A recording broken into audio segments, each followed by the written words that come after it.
La surveillance de la qualité de l'air intérieur. Depuis quelque temps déjà, une attention particulière est portée à la qualité de l'air que nous respirons, notamment dans les bâtiments. C'est pourquoi la loi Grenelle II impose une surveillance périodique de la qualité de l'air intérieur. Les obligations sont les mêmes quels que soient les ERP concernés. Toutefois, le dispositif va se mettre progressivement en place. D'abord, ce sont les écoles maternelles et élémentaires qui doivent remplir leurs obligations avant le 1er janvier 2018. Puis, les écoles, les collèges et les lycées du second degré devront remplir leurs obligations avant le 1er janvier 2020. Plus précisément, en quoi consiste le dispositif à mettre en œuvre? Il comporte deux volets.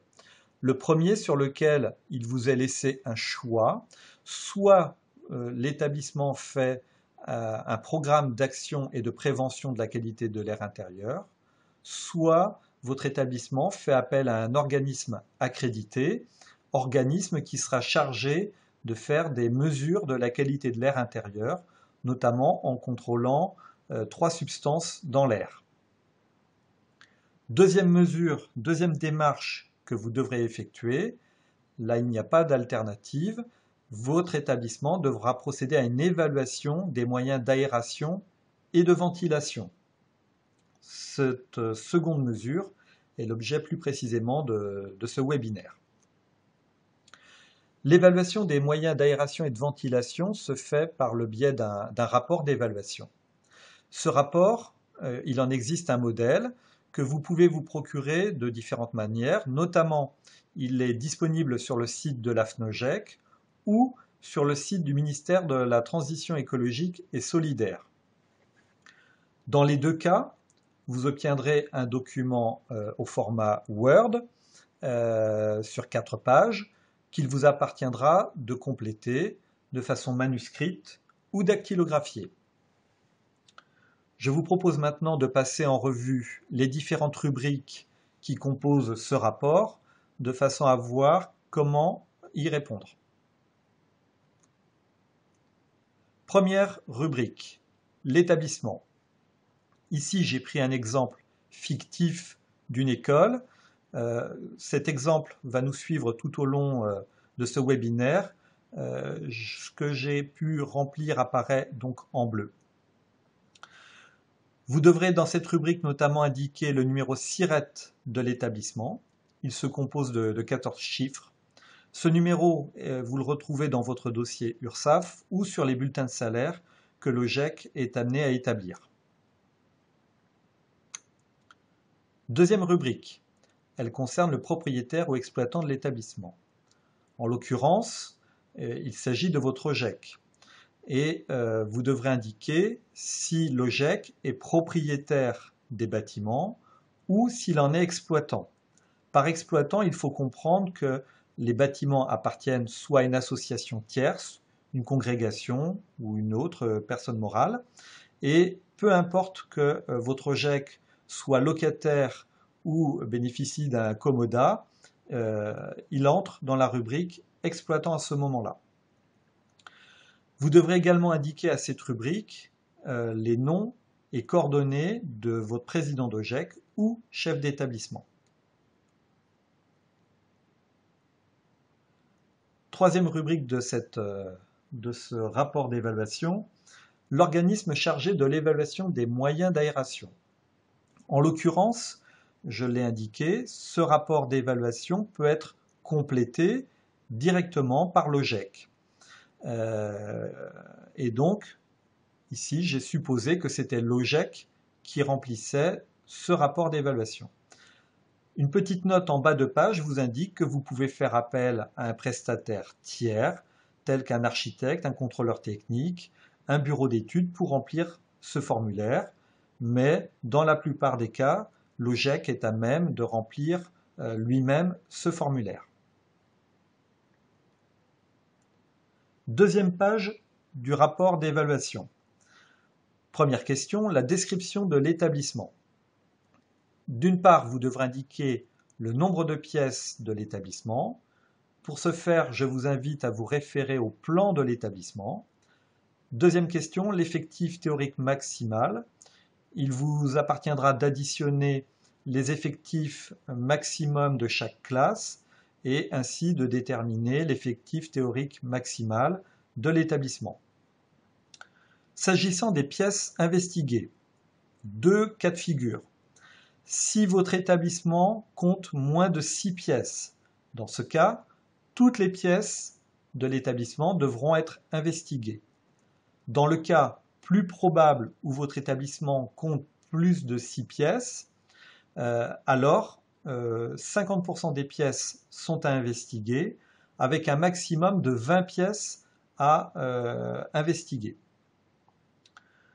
Vous devrez veiller à ce que les pièces investiguées soient représentatives des différents types de pièces de l'établissement.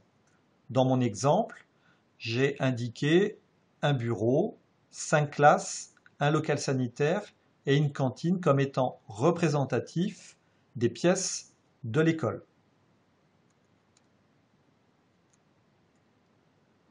S'agissant maintenant du mode d'aération ou de ventilation principal des bâtiments qui composent l'établissement. 4 cas de figure, une aération par ouverture des fenêtres uniquement, la présence de grilles d'aération haute et basse, un système de ventilation naturelle ou un système de ventilation mécanique. Dans ce dernier cas, il vous est demandé de préciser le type de ventilation mécanique, la dernière date de maintenance de cette VMC et enfin la date du dernier changement des filtres. Donc évidemment, ces dernières rubriques ne sont à compléter que si votre établissement dispose d'une VMC. Troisième page du rapport d'évaluation des moyens d'aération, la conclusion. Ici, vous allez répertorier les constatations faites dans les 8 pièces, dans les pièces investiguées dans l'établissement. Dans mon exemple, 8 pièces investiguées dans 2 bâtiments. Et on vous demande de préciser l'état de fonctionnement, la facilité d'accessibilité des ouvrants et enfin s'ils sont facilement manœuvrables. Par ouvrant, on entend les fenêtres, les portes-fenêtres ou les portes ouvrant sur l'extérieur du bâtiment. Également, en conclusion, vous pourrez indiquer des recommandations. Ici, par exemple, j'ai indiqué qu'il était préconisé d'aérer les salles de classe un quart d'heure par jour. Voilà le type de recommandations qui peuvent être portées à cette rubrique. J'en viens maintenant à l'annexe au rapport d'évaluation des moyens d'aération. Ce document annexe devra être établi en autant d'exemplaires que vous aurez de pièces investiguées. Si vous investiguez 5 pièces dans votre établissement, vous devrez donc compléter 5 annexes. Si vous examinez 10 pièces, eh bien, dans ce cas, vous devrez compléter 10 annexes. Vous veillerez notamment à désigner les pièces investiguées, même si cela n'est pas précisé en tant que tel dans l'annexe. Ce sera plus simple pour vous de vous y retrouver parmi les pièces investiguées et ainsi de vérifier que vous avez investigué toutes les pièces nécessaires à votre rapport. Vous devrez ensuite indiquer l'état des ouvrants pour la pièce investiguée. Dans mon exemple, la pièce investiguée, une classe comporte 3 ouvrants. J'ai précisé qu'il y avait 2 fenêtres et une porte. Et on vous demande pour chaque